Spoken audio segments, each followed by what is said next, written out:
إن الحمد لله نحمده ونستعينه ونستغفره ونعوذ بالله من شرور أنفسنا ومن سيئات أعمالنا من يهده الله فلا مضل له ومن يضلل فلا هادي له وأشهد أن لا إله إلا الله وحده لا شريك له وأشهد أن محمدًا عبده ورسوله أما بعد فإن خير الحديث كتاب الله وخير الهدي هدي محمد صلى الله عليه وسلم وشر الأمور محدثاتها وكل محدثة بدعة وكل بدعة ضلالة وكل ضلالة في النار ثم أما بعد فقد قال تعالى في قرآنه الكريم يا أيها الذين آمنوا اتقوا الله حق تقاته ولا تموتن إلا وأنتم مسلمون وقال تعالى يا أيها الذين آمنوا اتقوا الله ولتنظر نفس ما قدمت لغد واتقوا الله إن الله خبير بما تعملون وقال الرسول عليه الصلاة والسلام اتق الله حيثما كنت وأتبع السيئة الحسنة تمحها وخالق الناس بخلق حسن وبعد فاتقوا الله يا عباد الله وتزودوا من تقاكم لمعادكم فإنها خير الزاد ليوم المعاد সম্মানিত উপস্থিতি মুসাল্লিয়ানে কেরাম, আজকের এই খুতবার সংক্ষিপ্ত পরিসরে সূরাতুল হাশরের 18 নম্বর আয়াত, এই আয়াতটি আমি খুতবায় পাঠ করেছি। ইনশাআল্লাহ এই আয়াতের কিঞ্চিত ব্যাখ্যা বিশ্লেষণ তাফসীর করে খুতবার ইতি টানব। ওমা তাওফীকি ইল্লা বিল্লাহ। আল্লাহ রাব্বুল আলামিন আমাদেরকে সতর্ক করে দিয়ে বলছেন, সতর্ক করে বলছেন ইয়া আইয়ুহাল্লাযীনা আমানু তাকুল্লাহ, হে ঈমানদারগণ তোমরা আল্লাহকে ভয় করো। ওয়াল তানজুর নাফসুম মা কদ্দামাত লিগাদ, এবং প্রত্যেক আত্মাই চিন্তা করুক, দেখুক মা কদ্দামাত লিগাদ, আগামী কালের জন্যে সে কি পেশ করেছে, কি পাঠিয়েছে অগ্রিম। তারপরে আল্লাহ আবারও বলছেন ওয়াত্তাকুল্লাহ, তোমরা আল্লাহকে ভয় করো। ইন্নাল্লাহা খাবীরুম বিমা তা'মালুন, নিশ্চয় আল্লাহ তোমাদের কৃতকর্ম সম্পর্কে সম্যক অবহিত, সম্যক খবর রাখে। সহজসুধি আল্লাহ রাব্বুল আলামিন এখানে আমাদেরকে সতর্ক করে দিয়েছে, ইয়া আইয়ুহাল্লাযীনা আমানু তাকুল্লাহ, হে ঈমানদারগণ তোমরা আল্লাহকে ভয় করো। এই আল্লাহ ভীতির নির্দেশনা, ওসিয়ত আল্লাহ রাব্বুল আলামিন সবাইকে কম বেশি করেছেন, সমস্ত জনগণকে করেছেন। যেমন ইয়া আইয়ুহান নাসু উবুদু রাব্বাকুম, অনুভাবে ইয়া আইয়ুহান নাসু তাকুল্লাহ, ইয়া আইয়ুহান নাসু তাকু রাব্বাকুম আল্লাযী খালাকাকুম মিন নাফসিন ওয়াহিদা। এভাবে আল্লাহ বলছেন, মানে হে মানব মণ্ডলী তোমরা আল্লাহকে ভয় করো, তোমরা তোমাদের রবকে ভয় করো। কোনোভাবে আল্লাহ নবী রাসূলদেরকেও এই নির্দেশনা দিয়েছে। বিশেষ করে আমাদের প্রিয় নবী মুহাম্মদ রাসূলুল্লাহ সাল্লাল্লাহু আলাইহি ওয়াসাল্লামকে লক্ষ্য করে আল্লাহ বলছেন ইয়া আইয়ুহান নবী ইত্তাকিল্লাহ, হে নবী আপনি আল্লাহকে ভয় করেন। তাহলে আল্লাহ ভীতির উপদেশ নবী রাসূলদেরকে আল্লাহ দিয়েছে। কোনোভাবে আল্লাহ কি বলছেন, মোমেনদেরকে খেতাব করে, আমরা যারা ইমানদার হওয়ার দাবিদার তাদেরকে লক্ষ্য করে আল্লাহ বলছেন। এর তো বলেছেনই, বুঝতেই পারলেন। সূরা আল ইমরানে আল্লাহ বলছেন, ইয়া আইয়ুহাল্লাযীনা আমানু তাকুল্লাহা হাক্কা তুকাতিহ, হে ঈমানদারগণ তোমরা আল্লাহকে ভয় করো ভয় করার মতো। ওয়ালা তামুতুন্না ইল্লা ওয়া আনতুম মুসলিমুন, আর মৃত্যুবরণ করো না মুসলিম না হয়ে। এখানে মুসলিমে দুটো অর্থ হয়, একটা হলো মুসলমান, একটা হলো আত্মসমর্পণকারী। আত্মসমর্পণকারী মুসলিম। তো আল্লাহ রাব্বুল আলামিন এখানে উপদেশ দিচ্ছেন আমাদেরকে যে হে ঈমানদারগণ তোমরা আল্লাহকে ভয় করো ভয় করার মতো। কেন বললেন? এতগুলি জায়গায় উলামায়ে দ্বীন বলছেন যে 300-এর উপরে আল্লাহ রাব্বুল আলামিন আমাদেরকে আল্লাহকে ভয় করতে বলেছেন।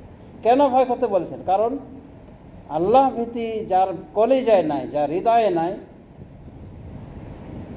সে সব কিছু করতে পারে, যে কোনো হারাম কাজ করতে পারে, চুরি করতে পারে, ডাকাতি করতে পারে, লুণ্ঠন করতে পারে, মানুষকে গুম করতে পারে, খুন করতে পারে, পাখির মতো গুলি করে মানুষকে শেষ করতে পারে যদি আল্লাহ ভীতি না থাকে।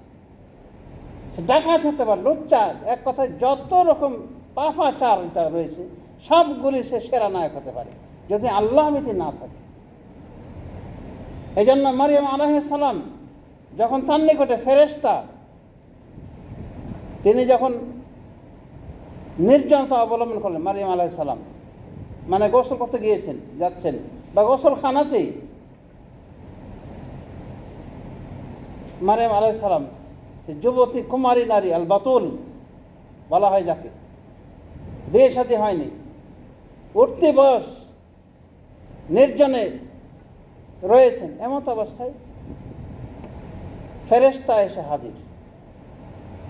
ফাতামাসসালা লাহা বাশারান সাওয়িয়া, এরপরে তার নিকটে একটা হৃষ্টপুষ্ট ব্যক্তিতে উনি পরিণত হলেন, মানে তার রূপ ধারণ করলেন, মানে একজন হৃষ্টপুষ্ট সুন্দর একজন যুবকে পরিণত হলেন, তার সামনে এসে হাজির। মানে একজন অজানা যুবতী, ভরা যৌবনের যুবতী, নির্জনে একজন পুরুষ যদি সাথে থাকে, হঠাৎ করে আগন্তুক এসে হাজির হয় একজন হৃষ্টপুষ্ট পুরুষ, তো কি করতে পারে? মারিয়াম আলাইহিস সালাম উনি ভিতর সন্তুষ্ট হয়ে গেছেন, কারণ তার ভিতরে তাকওয়া রয়েছে, পরহেজগারিতা রয়েছে।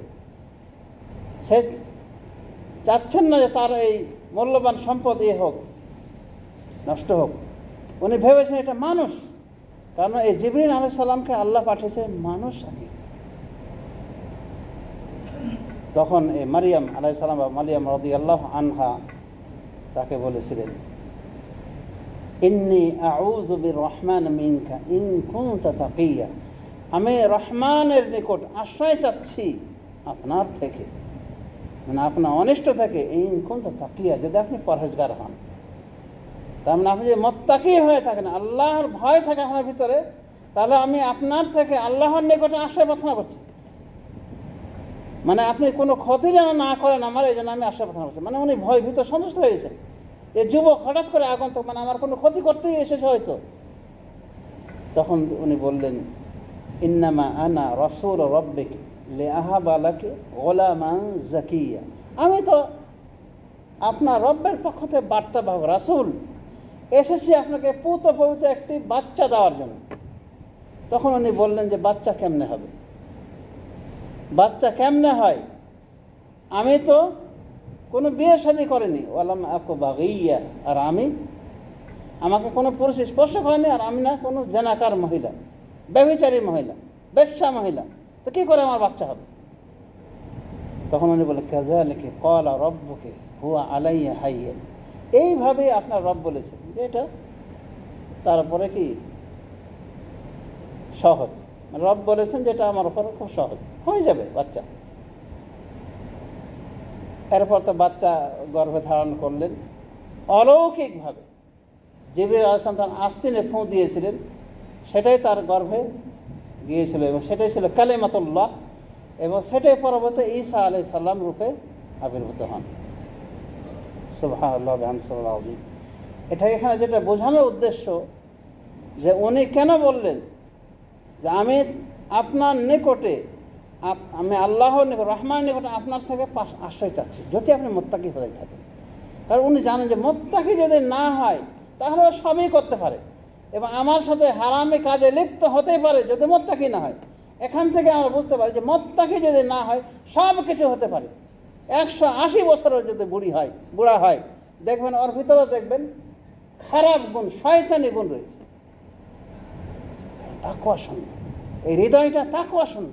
তাকওয়া শূন্য হৃদয়, এটা ফাজের হৃদয়, আল্লাহ ভীতি নাই। ওকে ভয় করে চলতে হবে, যে কোনো কাজ করতে পারে, যে বয়সেরই হোক না কেন।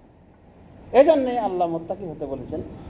আর মুত্তাকি না হলে জান্নাত পাওয়া যাবে না, কারণ আল্লাহ জান্নাত তৈরি করে রেখেছেন। উইদ্দাতুল মুত্তাকিন, মুত্তাকিনদের জন্য আল্লাহ জান্নাতকে তৈরি করে রেখেছেন। আর তাকওয়া পড়াটা কত বড় গুণ। এই জন্যই ওলামায়ে দ্বীন কেউ কেউ বলছেন যে নামাজ পড়ে না ও কিন্তু মুত্তাকি নয়, ও প্রকৃত মুত্তাকি নয়। ওকে থেকে ভয় করো, যে কোনো সময় ওখানে ঘটে দিতেও পারে, যদিও অনেক সময় হয় না এরকম। কিন্তু অমুমান সাধারণত দেখবেন যার ভিতরে যার নামাজ রোজা আছে, নামাজ রোজা করে, ঠিক মতো করে, দেখবেন ওর ভিতরে একটা তাকওয়া কাজ করে। বিশেষ করে ফজর নামাজ যে অ্যাটেন্ড করে পরিপূর্ণভাবে, দেখবেন বেশিরভাগ লোক এরা ভালো মানুষের কাতার। এবং সৌদি আরবের শেখ রুহাইলি বলছেন যে এদের যাদেরকে তুমি দেখো ফজর নামাজে অ্যাটেন্ড করে, নিয়মিত নামাজ পড়ার চেষ্টা করে, এদেরকে তুমি আঘাত করো না, কারণ এরা এক প্রকার আল্লাহর ওয়ালি, আল্লাহর দোস্ত, আল্লাহর বন্ধু। এই জন্য আল্লাহ তাদেরকে তৌফিক দিয়েছেন মসজিদে আসার। কিন্তু কত আছে এরকম নামাজি কিন্তু অনিয়মিত নামাজি, এই ইচ্ছে মাত্র নামাজ পড়ে, মসজিদে না গিয়ে বাড়িতে পড়ে না। আবার এমন নামাজি তো আছেই যার মানে খেয়াল খুশির নামাজ, 2 ওয়াক্ত পড়লো 3 ওয়াক্ত ছেড়ে দেবে, 4 ওয়াক্ত পড়লো, ফজর নামাজ কষ্ট হয় ছেড়ে দেবে। ফজরের নামাজটা মুনাফিকরাই ছাড়তো আল্লাহ নবীর যুগে। ছাড়ার কারণ ছিল ওই সময় লাইটিং সিস্টেম ছিল না। এখন যদি যেভাবে লাইট আছে, লাইট জ্বালাতে সবাইকে দেখা যায়, তখন মুনাফিকরা কিন্তু জামাতে হাজির হতো। কিন্তু ওই সময় এই লাইটের ব্যবস্থা ছিল না, তো ওই তালগোল পাকিয়ে ওরা বেঁচে যেত। কিন্তু এখন আবদুল্লাহ, আব্দুর রহমান, আব্দুল খালেক, অনেক সুন্দর সুন্দর নাম, এই আবদুল্লাহর নামাজি নেই। এইরকম বেনামাজি হয়ে যদি মিছিল মিটিংয়ে একবারে মারা যায়, তাহলে দেশি পরিভাষায় শহীদ হয়ে যাবে। কিন্তু আল্লাহ দরবারে কি হলো? তাকওয়াহীন একজন ব্যক্তি। সুতরাং আপনার ভিতরে তাকওয়া নাই, আপনি যেভাবে আপনি মারা যান না কেন, আপনার মরণটা এটা শহীদে মরণ হবে না। অতএব তাকওয়া পরের কাছে কতটা জরুরি বিষয়। যদি আপনি বেনামাজি অবস্থায় মারা যান, গুলিবিদ্ধ হয়ে মারা যান, যেভাবে মারা যান, নামাজ পড়েন, জোহর পড়েন না, আসর পড়েন না, মাগরিব পড়েন না, আপনি একটা ন্যায়সঙ্গত কারণে আপনি এ করছেন। ঝগড়া বিতর্কে লেগেছে, মারা গেলেন, দেশি পরিভাষা আপনি শহীদ। কিন্তু আল্লাহর দরবারে যে আপনি কত বড় অপরাধী হয়ে বিদায় হচ্ছেন জানেন আপনি? কিন্তু এটা বোঝার জন্য যে তাকওয়া পরের কাছে লাগে সেটুকু কত নাই, সেটুকু আছে। তাকওয়া পড়া তো অনেক জরুরি বিষয়। মুত্তাকিদের জন্য জান্নাত রাখা হয়েছে, আর কাফেরদের জন্যে যারা গায়র মুত্তাকি, যাদের তাকওয়া পড়া নাই, ওদের তাকওয়ার ঘাটতি অনুযায়ী আল্লাহ রাব্বুল আলামিন তাদেরকে জাহান্নামে রাখবেন। এই জন্যই আল্লাহ রাব্বুল আলামিন বারবার বলেছেন, ইয়া আইয়ুহাল্লাযীনা আমানু তাকুল্লাহ, হে ইমানদারগণ তোমরা আল্লাহকে ভয় করো। সূরা হাশর আয়াত কয়বার আল্লাহ বলছেন? একই আয়াতে 2 বার মুত্তাকি হতে বলেছেন, তাকওয়াশীল হতে বলছেন। ইয়া আইয়ুহাল্লাযীনা আমানু তাকুল্লাহ, হে ইমানদারগণ তোমরা আল্লাহকে ভয় করো। ওয়াল তানজুর নাফসুম মা কদ্দামাত লিগাদ, আর প্রত্যেক আত্মা চিন্তা করে দেখো সে আগামীকালের জন্য কী পাঠিয়েছে। আমরা যদি চিন্তা করে দেখি, আল্লাহ আমাদেরকে চিন্তার জন্য ডাকছেন, আহ্বান করছেন। প্রত্যেকে দেখো তো কী পাঠিয়েছে, চিন্তা করে তো কী পাঠিয়েছেন, আখিরাতের জন্য কী কাজগুলি করেছেন আপনি। ভালো করে দেখলাম, দেখতে হবে সব পরিবার কেন্দ্রিক, এমনকি মরিয়া হয়ে পরিবারকে রক্ষা করার জন্য, পরিবারের ভবিষ্যৎ উজ্জ্বল করার জন্যে সুদ, ঘুষ, জুয়া, বাটপারি, এই দাঁড়ি পালে ঠগামি, ব্যবসা বাণিজ্যে বাটপারি, ধোঁকা, সব কিছু করা হয়েছে পরিবার কেন্দ্রিক। হয়তো এই পরিবার কিয়ামতের মাঠে একটা নেকি দেওয়ার জন্য প্রস্তুত থাকবে না, বরং পালিয়ে যাবে, বানিয়ে যায় পরিচয়ের দোহাই দেয় যাতে কিছু না চেয়ে বসে, পালিয়ে যাবে। তো আল্লাহ বলছেন ওয়াল তানজুর নাফসুম মা কদ্দামাত লিগাদ, প্রত্যেকে দেখুক আগামীকাল জন্য কী পাঠিয়েছে। সুবহানাল্লাহ। আমাদের বেশিরভাগে দেখবেন যে সবটুকু এই দুনিয়া কেন্দ্রিক, অথচ এই জমিনের উপরে থাকার চেয়ে নিচে থাকার মেয়াদটাই বেশি, বেশি না? এই যে আদম আলাইহিস সালাম মারা গিয়েছে, আদম আলাইহিস সালাম থেকে নিয়ে এই পর্যন্ত ওই মানুষগুলি শুয়ে আছে না কবরে? তাহলে মাটির নিচের জীবনটাতেই বেশি বড় জীবন। কি পাঠিয়েছি পরকালের জন্য, কি পাঠিয়েছি? এই ট্যাক্সি ড্রাইভারই আর এইভাবে আমার বিভিন্ন যে ব্যবসা বাণিজ্য, এগুলো কি নিয়ে আমরা পরকালে যেতে পারবো? এগুলো আমাদের সম্পদ, পরকালের পথেও পথেও না, এগুলো পরকালের পথ না। পরকালের পথেও হলো নামাজ, মানে সালাত, সিয়াম, হজ, সামর্থ্যবান হলে যাকাত, দান, সদকা, খায়রাত, এগুলো পরকালের কাজ দিবে। কিন্তু এগুলোর ক্ষেত্রে অনেকেই দেখেন যে এগুলো কোনো গুরুত্বই না তার নিকট, মানে এগুলো তার নিকটে একবারে সেকেন্ডারি থিং, একবার দিতে পার যায়। মেন হলো দোকানটা আমার কীভাবে চালাতে হবে, কীভাবে আমার ব্যবসা করতে হবে, এই চিন্তা নিয়ে ঘুমানো হয়, এই চিন্তা নিয়ে উঠা হয়। তা দুনিয়ার জন্য কি আল্লাহ আমাদের সৃষ্টি করেছেন? না, দুনিয়াকে সৃষ্টি করছে আমাদের জন্য। এটা একটা লজিক্যালি বিষয় না। দুনিয়ার জন্য যদি আমাদের সৃষ্টি করা হয় তাহলে ঠিক আছে, দুনিয়া করে বেকার হয়ে চলে যাব। আর দুনিয়াকে যদি আমাদের জন্য সৃষ্টি করা হয় তাহলে তো আমাদের খাদেম দুনিয়াতে। দুনিয়ার পিছিয়ে এতটা বিভোর হয়ে নামাজ যাতে পরিত্যাগ করা হেতুটা কী, কারণটা কী?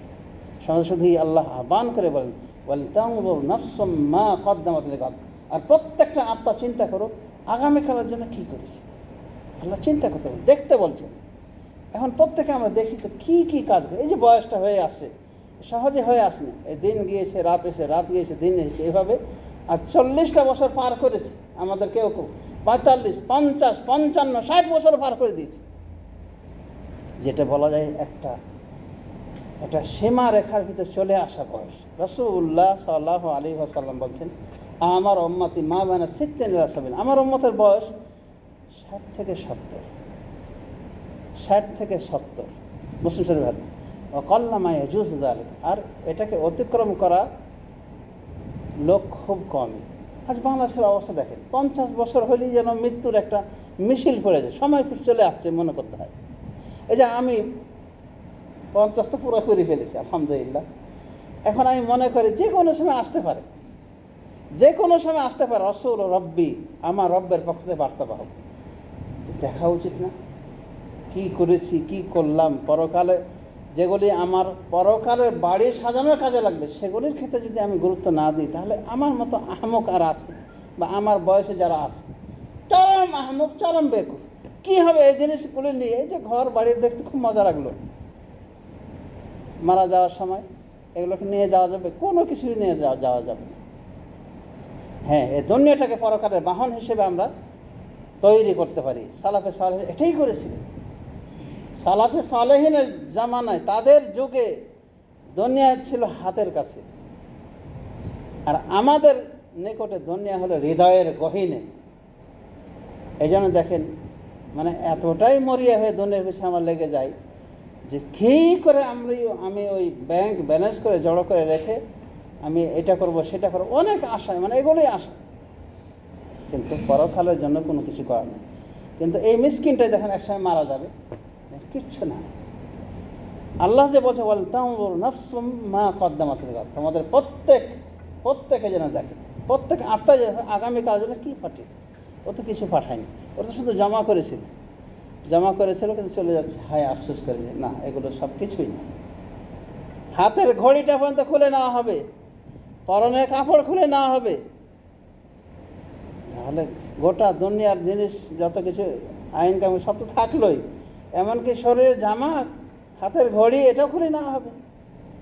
নারী হলে নারীদের কাপড় চোপড় খুলে নেওয়া হবে, গয়নাগাঁঠি খুলে নেওয়া হবে, একেবারে শূন্য হাত। কারণ এগুলো চলবে না, এগুলো কয়েন, এগুলো টাকা পয়সা, এগুলো দুনিয়া, এগুলো শুধু দুনিয়ার জন্যই চলে, আখিরাতের জন্যে চলে না। সেই জন্য আত্মীয় স্বজন হওয়ার পরও তারা দয়া করে না, এগুলো খুলে নেয়, এগুলো লাগবে না। তারা কী লাগবে?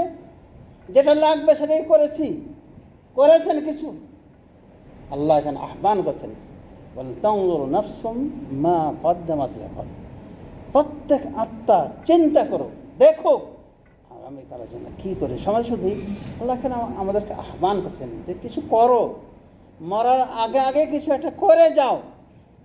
সমাজ শুধু আরবের অনেক লোক আছে যে পরকালটাকে তারা মানে সবসময় চোখের সামনে রাখে, কিন্তু আমাদের অনেক সময় দেখা যায় মুরব্বী বুড়ো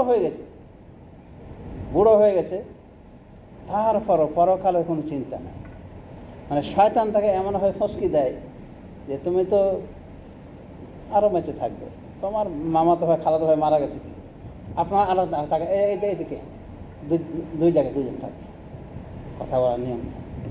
কতবার করে বলা হবে? এগুলো ইসলামের ল, একটু বোঝার চেষ্টা করেন।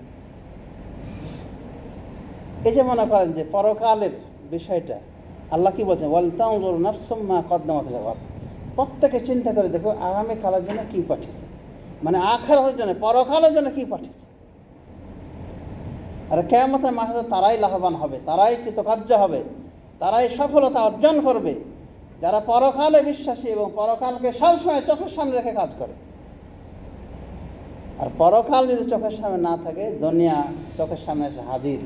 এই জন্য বললাম না, 110 বছর যদি বয়স হয় তবুও অন্যায়, অনাচার, পাপাচার, বিবাদ, বিসম্বাদ, মানুষ হত্যা, গুম কোনো পরোয়া করবে না, পাখির মতো মানুষ মেরে ফেলবে, কারণ ওর ভিতরে তাকওয়া নাই।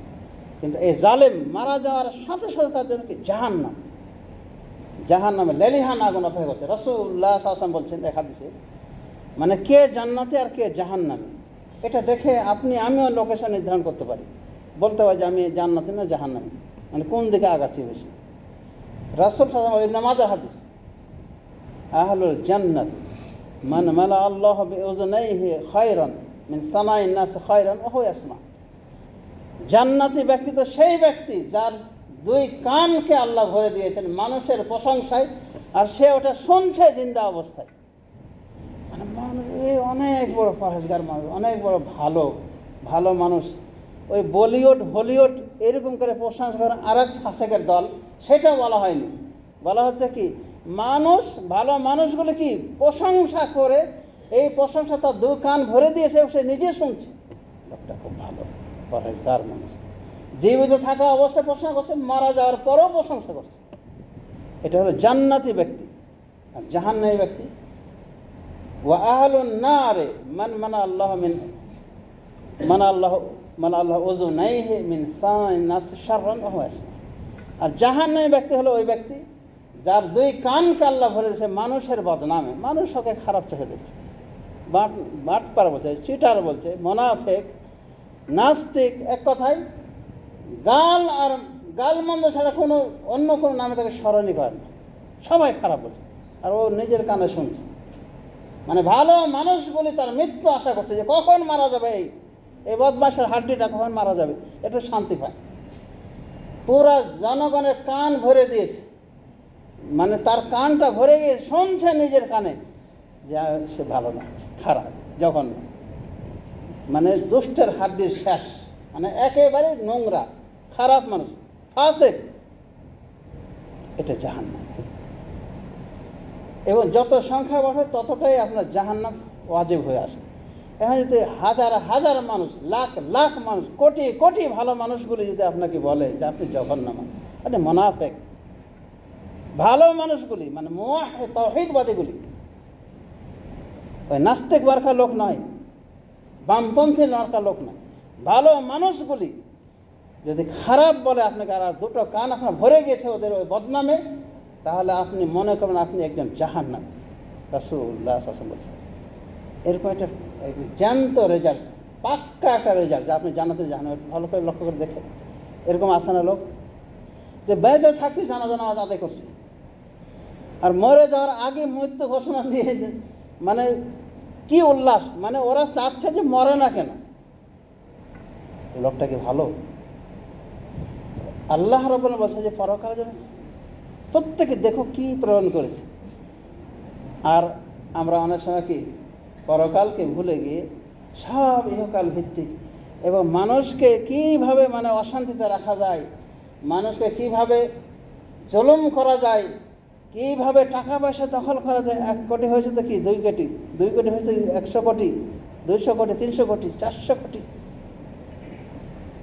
মানে পয়সা ইনকামের তাল ছাড়া আর কিছু না। অথচ মৃত্যু দম, তার এই নিঃশ্বাসটা ফুরিয়ে গেলেই কিন্তু শুরু হলো পরকালের বিচার। এবং রাসূলুল্লাহ সাল্লাল্লাহু আলাইহি ওয়াসাল্লাম বলছেন, আল জান্নাতু আকরাবু ইলা আহাদিকুম মিন শিরাকি না'লিহি ওয়ান নারু মিসলু যালিক। তোমাদের একজনের জান্নাতটা তার স্যান্ডেলের ফিতার চেয়েও বেশি নিকটবর্তী। ওয়ান নারু মিসলু যালিক, এবং জাহান্নামটা ওরকম। তার মানে কি? বুখারী শরীফের হাদিস। আপনি যদি নেক কাজ করে যান তো জান্নাত যাওয়া সহজ হয়ে গেল। মারা যাওয়ার তো কোনো সময় না, যে কোনো সময় মারা যেতে পারেন না, যে কোনো সময় মারা যাবে। এটা আবু সাঈদ না কি নাম ছেলেটার, সে বুক পেঁচে দিল, বলছে মারো। আমার মনে হয় অনেকে বলছে যে উনি ধারণাও করেনি, ছেলেটা ধারণা করে তাকে মেরে ফেলা হবে, বুক পেঁচে দিয়েছে। কিন্তু আসলে তাকে গুলি করে মেরে ফেলা হবে, এটাকে জানতো সে। হয়তো বা তার ইয়াকিন ছিল যে আমাকে মারবে না, কিন্তু তার মরণ ছিল ওইভাবে, তার তাকদীরে লেখা ছিল যে সে মারা যাবে। যেমন চ্যালেঞ্জ ছড়েছে, তাকে ওই মেরেই দেওয়া হয়েছে। এই যে মনে করেন যে মৃত্যুর বিষয়টা ও কি জানতো? অন্তত যদি জানতো যে মৃত্যু হবে তাহলে সে হয়তো আসতো না, আত্মরক্ষার চেষ্টা করতো, পালিয়ে যেত। অনেকে পালিয়ে গিয়েছে, বুক পেতে দিয়েছে। এই যে মৃত্যুর বিষয়টা, সকালে বের হয়েছে, সে চাকরির জন্য বের হয়েছে, ট্যাক্সি চালাচ্ছে, ট্যাক্সি নিয়ে বের হয়েছে। আর বড় বড় ট্যাঙ্কার, আল্লাহ আপনারা আসেন না এখানে, ট্যাঙ্কার নিয়ে বের হয়েছে। কোনো গ্যারান্টি আছে যে আপনার মৃত্যু আসবে, মৃত্যু ঘন্টা বেজে উঠবে না? এ তো কয়দিন আগে একজনের জানাজা পড়া হলো। তাহলে কিসের এত অহংকার এবং কিসের এত বড় বড় আশা যে আমি অনেক কিছু করব, আরও অনেক কিছু করা আমার বাকি রয়েছে? না, এটা ভুল। আল্লাহ বলছে ওয়ালতানজুর নাফসুম মা কদ্দামাত লিগাদ। তোমাদের প্রত্যেকে চিন্তা করে দেখো, প্রত্যেক আত্মার, প্রত্যেক ব্যক্তি চিন্তা করে দেখা উচিত আগামীকালে যেন কী পাঠিয়েছে। সুতরাং আমাদের যদি পরকালে যদি কিছু না করা, এখনও সময় আছে। মরণের সময় তো পাপাচারী ব্যক্তিগুলি বলবে যে রব লাউলা আখরতানি ইলা আজালিন করিব ফাসসাদদাকা ওয়া আকুম মিনাস সালিহিন। মৃত্যু ঘন্টা বেড়ে যাবে যখন, তখন বলবে হে রব, আপনি আমাকে আরও কিছু সময় দিলেন না কেন? আরও কিছু সময় যদি আমাকে দিতেন, ফাসসাদদাকা, তাহলে আমি দান সাদকা করতাম, ওয়া আকুম মিনাস সালিহিন, সৎকর্মশীলদের অন্তর্ভুক্ত হয়ে যেতাম। তখন কি দেওয়া হবে? আল্লাহ বলছেন ওয়ালা ইউআখিরুল্লাহু নাফসান ইযা জাআ আজালুহা। কোনো আত্মাকে আল্লাহ সময় দেবে না যখন তার উপস্থিত হয়ে যাবে, মৃত্যু ঘন্টার সময় হাজির হয়ে যাবে। আল্লাহু খাবীরুম বিমা তা'মালুন। আর আল্লাহ তোমাদের কৃতকর্ম সম্পর্কে সম্যক অবগত। তাহলে ওই সময় আশা করে মরণের সময় যে যদি আমি একটু সময় পেতাম দান সদকা করতাম, তার মানে এর ভিতরে দান সদকার কোনো স্বভাবই ছিল, এতটাই বখিলের হাড্ডি ছিল যে জীবনে দান সদকা করতো না। আরে দান কি করবে? ফরজ যেটা দান, যাকাত, সেটাই তো দেয়নি। ইহুদির মতো সে দানের সময় তো গছিয়ে গিয়েছে, যাকাত দিতে হবে তাকে। কিন্তু এমনও হতে পারে যে আল্লাহ তাকে রাস্তায় নামাই দেবে, একদিনে রাস্তায় নামাই দেবে, শুধু আল্লাহ না ফরমানি করার কারণে। আর এ দুনিয়া শাস্তি না, পরকাল তো আছে। তো সমাজে শুধু দুইটা কাজ করতে চাই মরণের সময়, একটা ভালো হওয়া, একটা হলো দান সদকা করা। এখন সমাজে ভালো হয়ে যায়, দান সদকা করে, সমস্যা কি? মায়েশা রাদিয়াল্লাহু আনহাকে নবী সাল্লাল্লাহু আলাইহি ওয়াসাল্লাম একটা বকরি জবাই করে ওটা বিতরণের জন্য দায়িত্ব দিয়ে কোথাও চলে যান। এসে জিজ্ঞেস করেন যে হ্যাঁ কী করলে? বলছে ইয়া রাসূলুল্লাহ, সব কিছু বিলিয়ে দিয়েছি, শুধু ওই কাঁধের গোস্তটুকু আছে। মানে কাঁধের গোস্ত রাসূল পছন্দ করতেন, বকরি ছাগল। নবী সাল্লাল্লাহু উল্টো করে বললেন যে সব কিছুই বাকি আছে, সে কাঁধের গোস্তটুকু শেষ, মানে এটা খেয়ে ফেলা হবে, তাই এটা শেষ। আর যা দিয়ে দিয়েছে মানুষকে দান করেছো, এটাই বাকি রয়েছে পরকালে। আমরা বুঝি, এরকম করে বুঝি।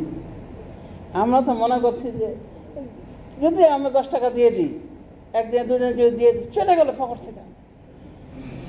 কিন্তু পরকাল যে আছে, পরকাল সেটা জমা রাখবেন আল্লাহ রাব্বুল, এবং সেটাকে বাড়িয়ে পড়িয়ে এমন অবস্থা আপনার দানটাকে আল্লাহ বাড়াতে বহুত পাহাড়ের সমান করে দেবে। হাত্তা তা কোন মিসলাল জাবাল, একবারে পাহাড়ের সমান করে দেবে। এই যে কত বড় একটা লাভ, সেটা কিন্তু আমাদের বখিলি চিন্তার কারণে হয় না। আমরা দান খারাপ করতে মোটে আগ্রহী, কিন্তু পরকালে এগুলোই কাজ দেবে। নামাজের ক্ষেত্রে আমাদের আগ্রহ কম। মনক্তির নামাজ, আটকি নামাজ, ফাটকি নামাজ, 360 নামাজ, বুঝেছেন তো? মানে সপ্তাহের নামাজ, ফাটকি নামাজ, এই ধরলেন, এই সারলেন, 360 নামাজ, 360 দিন নামাজ, ঈদের নামাজ। এইভাবে ভণ্ড মুসলিম হয়ে কতদিন থাকা যায়? এটা ভণ্ড। এই যে মুসলমান না, সেটা অনেক ওলামা এখানে সুস্পষ্টভাবে বলছে, এবং মরলে শ্মশানে জায়গা দিতে হবে, মানে মুশরিকদের কবরে তার স্থান, ইহুদ নাসারা ইত্যাদি হিন্দু এদের কবরস্থান তার জায়গা দিতে হবে। মুসলমানের গোরস্থানে তাকে জায়গা দেওয়া যাবে, মাটি দেওয়া যাবে না, কাফন দাফন গোসল কোনো কিছু নেই। 10 লক্ষ হাদিসের হাফেজ সনদ সহকারে ইমাম আহমদ বিন হাম্বল এর ফতোয়া যে যদি এক ওয়াক্ত ছেড়ে দেয় ঠান্ডা মাথায়, ওটা কাফের মোরতাদ হয়েছে, ওকে জবাই করা পড়বে। তবে জবাই করার দায়িত্ব আপনার আমার হাতে নেই, সরকারের দায়িত্ব। সরকারি যদি ভোটটা চল হয় বা সরকারি যে এই সমস্যা হয়, তো তাহলে তো আর করার কিছু থাকে না। তো আসল নিয়ম হলো যে এগুলো সরকারিভাবে বাস্তবায়িত হবে, আপনার আমার হাতে এগুলো নাই। তো আজকাল এই যে পরিস্থিতি লক্ষ্য করে দেখেছেন, নামাজ রোজার ব্যাপারে অনেক অনীহা, অথচ এগুলোই পরকালে কাজ দেবে। আর সাদাকাতে বুরহান, সাদাকা হলো দলিল, এই মর্মে। কি মর্মে দলিল? আপনি মুসলিম ছিলেন, মন চায় না তাও দিচ্ছেন। সালাত নূরুন, সালাত হবে নূর, আলো, কবরে আলোকিত করবে। এই অন্ধকার কবরে ফেলে চলে আসবে আত্মীয় স্বজন, নিজের প্রিয়জনগুলি ফেলে চলে আসবে কবরে। একটা রাত চিন্তা করে দেখেছেন কীভাবে থাকবেন? নামাজ নাই, রোজা নাই, হজ নাই, জাকাত নাই, আর সারা জিন্দেগি তো বেকার করে দিয়েছেন ওই পয়সা করে। তখন এই অন্ধকার কবরে নামাজ তো নিয়ে যাননি, কিন্তু এমনি বলতেন আমার অন্তর খুব ভালো, নামাজ না পড়লো। ও তো খারাপের হাড্ডি, ওর অন্তর ভালো না। আর ওর অন্তর ভালো যে নামাজ নাই। মানে এটা কথা মেনে নেওয়া যায় যে আমি মেশাক না করি, আমার মুখ পরিষ্কার, মানে 2 সপ্তাহে মেশাক হয়নি, তো মুখ পরিষ্কার কি পরিষ্কার না, একটু দাঁড়াও সামনে কারো, ওরা না বলবে। তো সমাজ শুধু এরকম আছে যে বেনামাজি হওয়ার পর লম্বা লম্বা ভাষণ, যে ওরে ও নামাজ পড়ে কি করছে, ও তো এ করে, ও তো মিথ্যা কথা বলে, এ করে সে করে। হ্যাঁ, মিথ্যা কথা বলার পর ও ভালো আপনার থেকে, কারণ আপনি তো আরও জঘন্য। মানে বেনামাজের থেকে জঘন্য ব্যক্তি আর একটাও নাই। মুশরিকের পরে বেনামাজের স্থান। এই নামাজ যদি না থাকে বন্ধুরা, পরকালে আপনি কী নিয়ে গেলেন? আল্লাহ বলছে ওয়াল তানজুর নাফসুম মা কাদ্দামাত লিগাদ, প্রত্যেক আত্মা দেখুক আগামীকালের জন্য সে কী পেশ করেছে। সুতরাং আমরা সচেতন হই। এরপরে আল্লাহ আবারও বলছেন ওয়াত্তাকুল্লাহ, আল্লাহকে ভয় করো, ইন্নাল্লাহা খাবীরুম বিমা তা'মালুন, আর নিশ্চয় আল্লাহ তোমাদের কৃত কর্ম সম্পর্কে সম্যক অবহিত, জানেন। মানে আপনি যা করছেন, আপনি মানে কোনটাকে বেশি ভালোবাসেন, কোনটাকে বেশি প্রাধান্য দিচ্ছেন, আল্লাহ কিন্তু সব জানেন। এখানেও আল্লাহ সতর্ক করছেন যেন আমরা সতর্ক হয়ে যাই, পরকালকে গোছাতে শুরু করি। সবাই শুধু আল্লাহ অনেক দয়ালু। সুতরাং আমরা যদি এমনও হয় যে 30-40 বছর যাবৎ শুধু অন্যায় করেছি, অকাম কোকামে পার করে দিয়েছি, তারপরে যদি আল্লাহর কাছে এসে মাপ চা হয়, আল্লাহ কিন্তু মাফ করে দেওয়ার জন্য প্রস্তুত আছে। তবে বান্দার হক আল্লাহ মাফ করেন যতক্ষণ বান্দার হকটা তাকে বুঝিয়ে না দেবে, কিন্তু আল্লাহ ক্ষমা করে দেবেন। সুতরাং আল্লাহর নিকটে ক্ষমা প্রত্যাশী হন, তওবা করুন। আল্লাহ আমাদের সবাইকে সে তৌফিক দেন। আমিন। ওয়া সাল্লাল্লাহু আলা নবিয়িনা মুহাম্মদ ওয়া আলা আলিহি ওয়া সাহবিহি।